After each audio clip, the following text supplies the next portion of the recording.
تو ایک جگہ ہم کھڑے ہو گئے پیٹرول پمپ پر، ایک گاڑی آ کے رکی۔ میں نے ایک ساتھی سے کہا، میں نے کہا اس آدمی سے پوچھو کیا یہ ہمیں لے جائے گا؟ تو ہمارا ایک دوست اس کے پاس گیا اور اس سے سلام دعا کے بعد کہتا ہے آپ کو حضرت آمنہ کی قبر معلوم ہے؟ کہا جی معلوم ہے۔ آپ ہمیں لے جا سکتے ہیں؟ کہا نہیں، لے کے نہیں جا سکتے، وہاں بعض اوقات پولیس ہوتی پھر وہ خراب کرتے، آپ تو مہمان ہیں، آپ کو تو کچھ نہیں کہیں گے، ہمیں خراب کرتے۔ پھر اس کو اللہ نے کیا سجائی، وہ کہنے لگا تمہارا نام کیا ہے؟ ان کا جی میرا نام سعید ہے۔ کہنے لگا اس کا؟ کہا جی اس کا سلمان۔ کہا اس کا افضل۔ میں گاڑی میں بیٹھا تھا اگلی سیٹ، کہنا وہ جو گاڑی میں بیٹھا اس کا نام کیا ہے؟ ان کا جی طارق جمیل۔ کہنے لگا یہ وہ طارق جمیل ہے جس کی کیسٹیں چلتی ہیں؟ کہا یہ وہی طارق جمیل۔ کہا اس کی کیسٹ تو ابھی بھی میری گاڑی میں لگی ہوئی۔ تو اس نے گاڑی بند کی، کہا اچھا پہ اللہ جانے، میں تمہیں نال لے کے چلوں۔ وہ پاکستانی تھا، وہ وہاں اس نے اپنی گاڑی بند کی، ہمارے ساتھ جی میں آ کے بیٹھ گیا، اور پھر وہاں سے ہم کو 4 کلومیٹر سڑک پہ چلے 5، پھر اس نے سیدھے ہاتھ گاڑی کو اتارا اور ہمیں پہاڑوں کے اندر لے کر گیا، وہاں بغیر جاننے والے کے کوئی نہیں پہنچ سکتا، اندر چلتے کبھی یوں پتھروں سے ٹکر، جھاڑیوں سے ٹکر، راستہ تو تھا نہیں تو پہاڑوں کے اندر سے جانا تھا۔ اوہو، چلتے ایک تھوڑی سی اتنی کھلی جگہ ہے جیسے یہ انہوں نے بنایا ہوا ہے، یہ رسے ڈال کے ایسے تھوڑی سی کھلی سی جگہ، وہاں اس نے گاڑی کھڑی کروا دی۔ آگے پھر ایسے پہاڑ مل گئے تھے، پھر ہمیں لے کے پیدل چلا۔ کاش تم وہاں جاتے، یہاں بیٹھ کے تم کیا سمجھو اس درد کو جو وہاں جا کے میں ابھی بھی رو پڑا ہوں، حالانکہ میں یہ قصہ ہزاروں دفعہ سنا چکا، لیکن ہر دفعہ میرے آنسو بہہ پڑتے ہیں، مجھے قابو نہیں رہتا۔ جیسے یہ سٹیج بنا ہوا ہے، ایسے ایک پہاڑ تھا، یعنی پہاڑ کے اوپر قدرتی سٹیج بنا ہوا تھا، جیسے اللہ نے پہلے سے وہ جگہ تیار کر کے رکھی تھی کہ یہاں میرے محبوب کی ماں سوئے گی۔ تو ایسے بالکل اوپر جا کے وہ پہاڑ ایسے ملے ہوئے تھے، ایسے یوں کالے سیاہ اور چھوٹے چھوٹے، بڑے نہیں چھوٹے چھوٹے، یہ پہاڑ ایسے تھا فلیٹ بالکل اوپر سے یوں۔ تو جب وہاں پہنچے تو اس وقت سورج ڈوبنے کے قریب ہو رہا تھا، تو ماحول ویسے ہی سوگوار ہو رہا تھا۔ ادھر حضرت آمنہ کی قبر، میں نے چاروں طرف دیکھا، سن 2000 صرف 10 سال پہلے، تو سوائے سناٹے کے کوئی وہاں آواز نہیں تھی، دور دور تک کسی انسان کا نشان نہ تھا۔ تو 14 صدی پیچھے دیکھنے کی کوشش کی اندھیروں میں کہ کیا یہاں میرے نبی کی ماں نے جان دی، 25 سال کی عمر، اور دل کا دورہ، میرا خیال ہے دل کا دورہ پڑا ہوگا، بیماری کیا تھی یہ تو نہیں معلوم، لیکن جو آثار ہیں، اور خود مجھے بھی دل کا دورہ پڑا ہے، تو مجھے وہ آثار قرائن سے لگتا ہے کہ دل کا دورہ پڑا تھا۔ تو آپ ماں کے ساتھ بیٹھے ہوئے جڑ کر ان کو بلانے کی کوشش کرتے ہیں تو ان سے بولا نہیں جا رہا، وہ درد ایسا ہوتا ہے کہ بولا جاتا ہی نہیں آدمی بول سکتا، اتنا شدید درد ہوتا، تو وہ ماں کو بلاتے ہیں، وہ بول نہیں پاتے۔ پھر جیسے بجھتی شمع بھڑکتی ہے تو حضرت آمنہ نے آخری گفتگو فرمائی، کل حی میت و کل جدید بال، بیٹا لگتا ہے میرے جانے کا وقت آ چکا ہے، اور ہر زندہ نے مرنا ہے، ہر جوانی نے ڈھلنا ہے، لیکن ایک دن آئے گا تو سارے عالم کو پاک کرے گا، تیرے ذریعے سے جہان پاک ہوگا، روشن ہوگا۔ یہ آخری کلمات تھے حضرت آمنہ کر ان کا وصال ہوا ہے۔ پھر وہاں سے بستی کوئی 10-15 کلومیٹر دور ہے، تو وہاں کس نے آ کے قبر بنائی؟ ویسے رکھ نا اوپر ایسے پتھر جوڑ دیے تھے، لیکن ان پتھروں کو اکٹھا کرنا اور ان کو جوڑنا، یہ کون ایک عورت کے بس کا نہیں تھا۔ تو کوئی وہاں سے گزرا یا خود حضرت ام ایمن گئیں، کسی کو بلا کے لائیں اور وہاں قبر بنائی، اللہ ہی بہتر جانتا۔ بہرحال کچھ لوگ وہ ابوا بستی سے آئے ہوں گے جن کے ذریعے سے قبر میں ڈالا گیا، اور جب پہاڑ سے نیچے اترے تو ام ایمن نے دیکھا تو اللہ کے نبی ساتھ نہیں تھے، تو انہیں گھبرا کے دیکھا کہ بچہ کہاں گیا، پیچھے مڑ کے دیکھا تو اوپر سے رونے کی آواز آ رہی تھی۔ ہائے ہائے، جب حضرت ام ایمن اوپر چڑھی ہیں،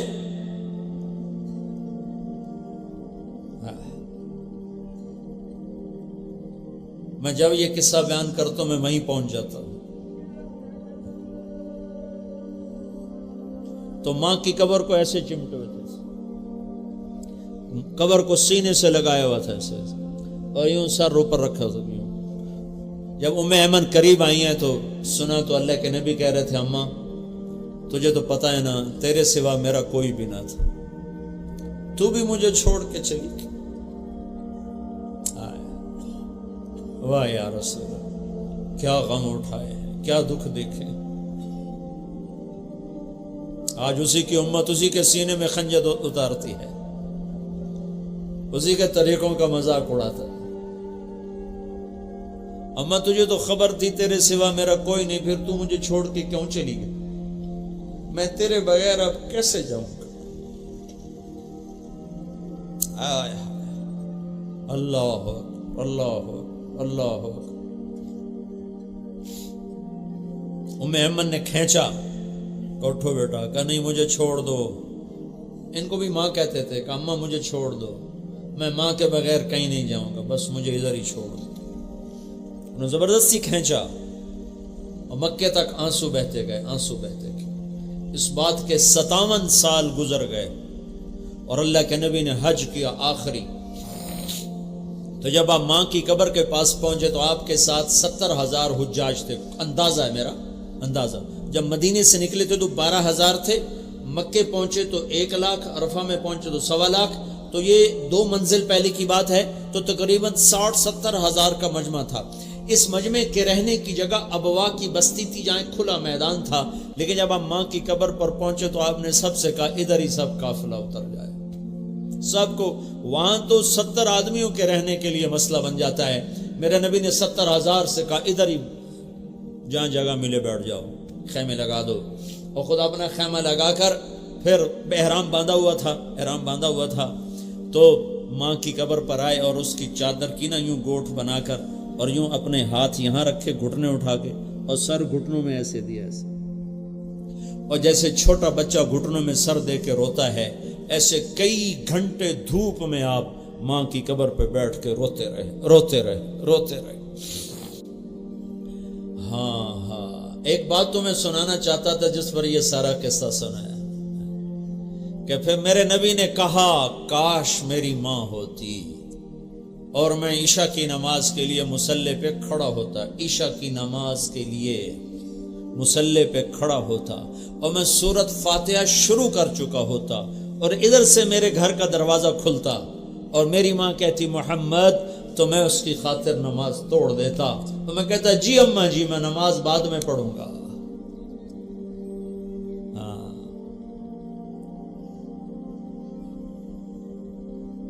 جب ماؤں کو ذلیل کیا جائے گا تو قیامت آ جائے گی۔ میرے نبی سے پوچھا گیا یا رسول اللہ قیامت کب آئے گی؟ کہا یہ اللہ کو پتا ہے۔ کہا یا رسول اللہ کو نشانی تو بتائیں۔ کہ جب نور پور کی ماؤں کو ذلیل کیا جائے گا تو قیامت آ جائے گی، جب فیصل آباد کی ماں کو ذلیل کیا جائے گا تو قیامت آ جائے گی، جب ملتان، لاہور، کراچی، پنڈی، پشاور، اسلام آباد کی ماں کو ذلیل کیا جائے گا تو قیامت آ جائے گی۔ میرے بھائیو اپنے اللہ سے صلح کر لو، اللہ کے واسطے۔ صلح کا راستہ کلمے کا دوسرا حصہ، بات تو یہاں سے شروع کی تھی، پھر معراج بتا دیا، بیچ میں حضرت ابراہیم کا واقعہ آیا تو اماں کا واقعہ سنا دیا۔ یہ ساری باتیں میری تمہاری ضرورت ہیں۔ صرف نماز کا نام اسلام نہیں ہے، صرف کلمہ پڑھنا یہ اسلام نہیں ہے۔ ہاں اسلام میں آ گیا، اسلام پوری زندگی ہے جس میں اللہ کا حق ہے، جس میں نماز سر فہرست ہے۔ نماز نہیں ہے تو انسان ہی نہیں ہے، وہ جانور ہے جس کے پاس نماز نہیں ہے، جس کا ماتھا سجدے میں نہیں ہے، وہ انسانوں کی صف میں نہیں ہے اللہ کے دربار میں۔ جو اللہ اذان سن کے بیٹھا ہوا ہے کہ اللہ کے دربار میں انسانوں کی صف سے نکلا ہوا ہے، لیکن نماز تو 5 وقت ہے۔ پھر باقی وقت میں کیا ہے؟ باقی وقت میں میرے نبی کی زندگی ہے، سیرت ہے، پوری زندگی ہے، ماں کے ساتھ، باپ کے ساتھ، بیوی کے ساتھ، بچوں کے ساتھ، اولاد کے ساتھ، بہنوں کے ساتھ، بھائیوں کے ساتھ، دوستوں کے ساتھ، اپنوں کے ساتھ، غیروں کے ساتھ کیا کرنا ہے، سارا طریقہ بتایا۔ تو جب آپ معراج پہ گئے تو آپ نے اللہ سے عرض کیا، اللہ سے ملاقات ہوئی، آمنا سامنا ہوا، سارے پردے ہٹائے گئے، حبیب و محبوب آمنے سامنے ہیں، اور میرا نبی کہہ رہا تحیات للہ والصلوات والطیبات، اوپر سے میرے اللہ کا جواب آ رہا ہے السلام علیک ایھا النبی ورحمۃ اللہ وبرکاتہ۔ تو یہاں اللہ سے سوال ہوتا ہے یا اللہ اتخذت ابراہیم خلیلا وموسیٰ کلیما وألنت لداود الحدید وسخرت لسلیمان الریاح فأحییت لعیسی الموتى فماذا جعلت لی، یا اللہ آپ نے عیسیٰ علیہ السلام، آپ نے ابراہیم علیہ السلام کو خلیل بنایا اور موسیٰ علیہ السلام کو کلیم بنایا اور داؤد علیہ السلام کو لوہا نرم کر کے دیا اور سلیمان علیہ السلام کو ہوا تابع کر کے دی اور عیسیٰ علیہ السلام کو مردے زندہ کر کے دیے، فماذا جعلت لی، تو یا اللہ میرے لیے کیا ہے، میرے لیے کیا ہے، میرے لیے کیا ہے؟ تو اللہ تعالیٰ نے فرمایا اولیس قد اعطیتک افضل من ذلک کلہ، میرے محبوب تیرے لیے سب سے اعلیٰ چیز، سب سے اعلیٰ چیز کہ وہ کیا ہے کہ اللہ ذکرت الا ذکرت معی، نور پور والوں کو بتا دے قیامت تک تیرا میرا نام اکٹھا رہے گا، جدا نہیں ہو سکتا۔ اور یہ پیغام ہے دنیا کے کالے گوروں کو، بوڑھے جوانوں کو، جنہیں اللہ کو پانا ہے انہیں تمہیں پانا پڑے گا، جنہیں اللہ کو راضی کرنا ہے انہیں تیرا غلام بننا پڑے گا، انہیں تیرے سامنے جھکنا پڑے گا، تو میں ان کا ہوں ورنہ میں کسی کا نہیں ہوں۔ سارے عالم کے لیے پیغام رحمت، سارے عالم کے لیے پیغام امن، سارے عالم کے لیے کامیابیوں کے دروازے، صرف عرب کے لیے نہیں، پوری دنیا کے انسانوں کے لیے۔ بحر و بر پہ نبوت چھا گئی، عرش و فرش پر نبوت کی دھوم مچ گئی۔ آپ پیدا ہو رہے ہیں، بچے اور بھی پیدا ہوتے ہیں، آپ بھی پیدا ہو رہے ہیں۔ آج 12 ربیع الاول ہے اور پیر کی صبح ہے، 4:20 ہو رہے ہیں، اور ہندوستانی کیلنڈر کے لحاظ سے 628 بکرمی ہے، جو آج کل کچھ 2200 سے کچھ اوپر جا رہا ہے، 628 بکرمی ہے، اور یکم جیٹھ ہے، اور انگریزی کی 22 اپریل ہے، اور 571 عیسوی ہے، اور عربی کا مہینہ ربیع الاول ہے، اور تاریخ 12 ہے، اور پیر کا دن ہے، شروع ہو چکا ہے۔ پیر کی صبح صادق کا وقت ہے جو 4:20 بنتا ہے۔ 22 اپریل کو مکہ میں صبح صادق کا ٹائم بنتا ہے 4:20۔ اس لیے میں 60 ٹائم بتاتا ہوں کہ ہمارے نبی 22 اپریل 571 عیسوی 12 ربیع الاول یکم جیٹھ پیر کی صبح کو 4:20 پر پیدا ہوئے۔ ایک نے مجھ سے سوال کیا، اس وقت تو گھڑیاں نہیں تھیں، تو یہ 4:20 پر کیسے پتا چلا؟ تو میں نے کہا ایسے پتا چلا کہ میں نے مکے میں جا کر صبح صادق کا وقت دیکھا کہ صبح صادق مکے میں 22 اپریل کو کب ہوتی ہے، تو وہ 4:20 پر ہوتی ہے۔ بچے روز پیدا ہوتے ہیں۔ آپ کی دائی ہیں، ان کا نام ہے شفا بنت عمر، وہ آپ کے ساتھ لیڈی ڈاکٹر کا آپ کی ماں کے ساتھ موجود ہیں، اور صبح 4:20 پر ادھر دنیا کا اندھیرا دور ہو رہا ہے، ادھر دلوں کے اندھیرے دور ہونے کے لیے سورج کا طلوع ہو رہا ہے۔ آپ پیدا ہوتے ہیں تو دائی حیران ہے، دائی حیران ہے، چونکہ جب بچہ باہر نکلتا ہے تو اس کا سارا جسم گندگی سے بھرا ہوتا ہے، تو لیکن جیسے جیسے بچہ باہر آ رہا ہے وہ پاک صاف خوشبودار باہر آ رہا ہے۔ تو شفا کے ہاتھ میں پہلا بچہ نہیں آ رہا، اس کے ہاتھ میں سینکڑوں بچے پیدا ہوئے ہیں، لیکن اس بچے کو دیکھ کر شفا پہ ہیبت طاری ہوتی ہے کہ اس بچے کو اندر دھلا کس نے دیا اور خوشبو کس نے لگائی۔ پھر اور جب وہ باہر آتا ہے تو اس کا ناف اور ماں کی آنت جڑی ہوتی ہے، اس کو باہر کینچی سے کاٹا جاتا ہے، تو وہ دائی دیکھتی ہے کہ بچے کی ناف اور ماں کی آنت کٹی ہوئی ہے، باہر کاٹنے کی ضرورت نہیں ہے۔ یہ ایک اور حیرت کی بات۔